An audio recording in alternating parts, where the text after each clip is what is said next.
Hello, and welcome to our introductory video on how online learners learn. In this short video, I'm going to introduce you to some of the key considerations you should keep in mind on how online learning works before you move on to our series of videos to help you put your course rapidly online. In this series of videos, we're assuming that you have a course already and you're looking to rapidly move it online. In this video, I'm going to cover alignment between learning outcomes, assessments, and teaching and learning activities in your course design, and engaging students with a cognitive, social, and instructor presence. When working on a course design, it's tempting to begin by listing the material you want to convey. Here's where we take a step back and look at alignment. It's critical at this time to revisit your learning outcomes. That is, what you want students to know, be able to do, and value by the end of the course. You're also going to be spending time making sure that these align with teaching and learning activities, or the opportunities to gain knowledge, develop skills, and apply learning, and assessments, or how we measure student mastery of the outcomes. Looking at your learning outcomes, ask yourself, how am I assessing these learning outcomes? Recheck your learning outcomes, and if they don't align with the assessment, then adjust the outcomes or the assessment. You will likely be building new or adjusting your teaching and learning approaches. The question here is the same. Do your teaching and learning activities and instructional materials align with the learning outcomes? If they don't, it's time to adjust the outcomes or the activities.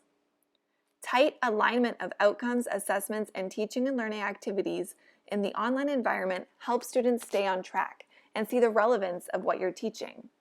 In this scenario, you are not always in the room to remind them of the relevance. Throughout the process of moving your materials online, you will want to keep revisiting this alignment question. If, for example, you have 3 assessments and 2 units that are not linked to the outcomes, you should either add them to the course and adjust the learning outcomes, or cut those assessments and outcomes from the course and stick to the outcomes you are teaching and assessing.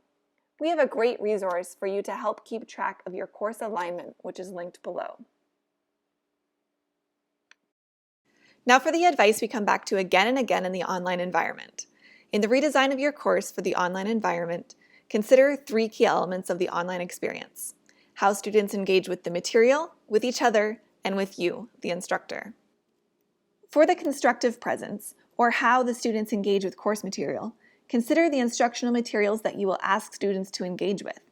You want materials that are sufficiently challenging and connected to the learning outcomes. You also want to consider how you ask students to engage with those materials. Move beyond read this and watch that to consider how you can guide students to engage with the material and how they can hold themselves accountable for their own understanding.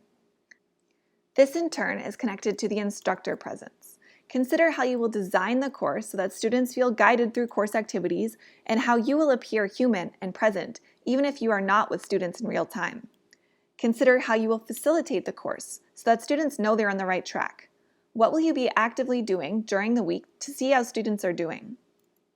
Finally, for social presence, consider how you will support students in constructing knowledge of the subject with their peers.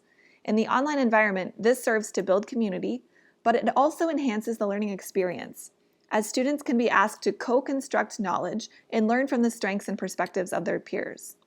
Weaving these social, teaching, and cognitive aspects throughout the course will help you build a meaningful course experience. As an example, consider a course with the learning outcome to read, interpret, and explain graphs in the scholarly literature. I have a reading picked out already from previous years of the course, with graphs that will sufficiently challenge my students.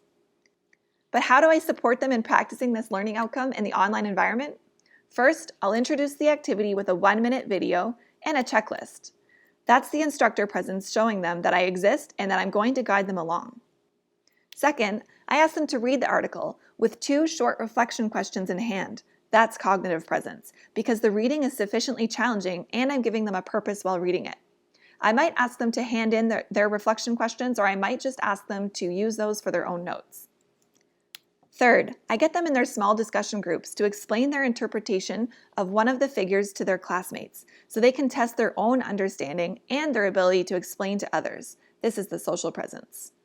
You can likely already imagine how this might change the structure of your course, and how you may need to reduce the number of activities to account for the depth of engagement required online.